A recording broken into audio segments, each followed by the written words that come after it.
John कीट की ये कोटेशन है। और जॉन कीट का जन्म जो हुआ था, he was born 1795, he was died 1821। और ये जो कोटेशन है ये है ऑन अ ग्रेशियन अर्न, एक पोएम थी इनकी, ऑन अ ग्रेशियन अर्न, जो कि उसकी लाइनें दी हैं। Heard melodies are sweet but those unheard are sweeter. यानी जो सुनी हुई धुनें हैं, मतलब हेयर्ड यानी सुनी हुई, मेलोडीज़ मधुर, आर स्वीट जो मधुर आवाज़ें सुनी हुई हैं बट वो मीठी हैं, but those unheard are sweater जो नहीं सुनी है अभी तक वो उससे भी ज़्यादा मधुर हैं। यानी इनका कहने का मतलब है जो सुनी हुई धुनें होती हैं वो मीठी होती हैं, लेकिन जो धुनें सुनी ही नहीं गई वो उससे भी ज़्यादा अधिक मीठी होती हैं। अगली लाइन में उन्होंने कहा है, दूसरी कोटेशन है, बोल्ड लवर यानी प्रेमी, नेवर नेवर कांस्ट दो किस।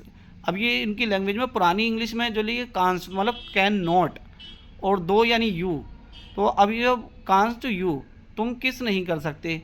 बोल्ड लवर नेवर नेवर कांस्ट दो किस, के प्रेमी जो है कभी भी उसे किस नहीं कर सकते। किसे? अपनी प्रेमी का। वो जो पिक्चर में दिखाया, ग्रेशियन, एक ग्रेशियन होता है उस पर जो दिखाई गई एक पिक्चर है, उसमें गया कि वो उसके पीछे भागेंगे मगर उसे कभी भी किस नहीं कर सकते।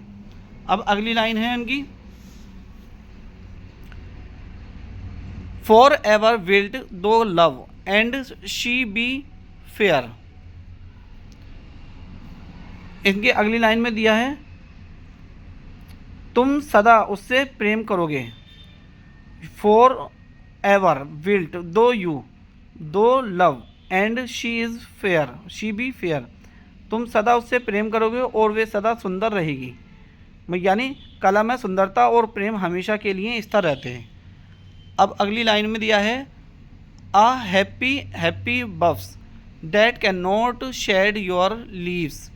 यानी अब इसमें दिया हुआ है सूखी शाखाएं, यानी जो सूखी टहनियाँ होती हैं जो कभी पत्ते नहीं गिराती।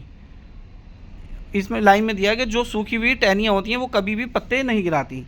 कला में मौसम नहीं बदलता, हर चीज़ हमेशा जवान रहती है। और सबसे खूबसूरत और इम्पोर्टेंट लाइनें जो हैं इनकी ये हैं, ये वाली लाइनें, ब्यूटी इज़ ट्रुथ, वो बहुत ज़्यादा इम्पोर्टेंट है, इस पर डबल स्टार बना है। Beauty is truth, truth beauty, that is all ye know on earth and all ye need to know. यानी सत्य, सुंदरता ही सत्य है और सत्य ही सुंदरता। धरती पर मनुष्य को बस इतना ही जानना आवश्यक है। यानी यहाँ पे इन्होंने कहा है कि जो खूबसूरती है वो है, माननी चाहिए, और ख़ूबसूरती ही को जानना बस यही आवश्यक है पूरी दुनिया में।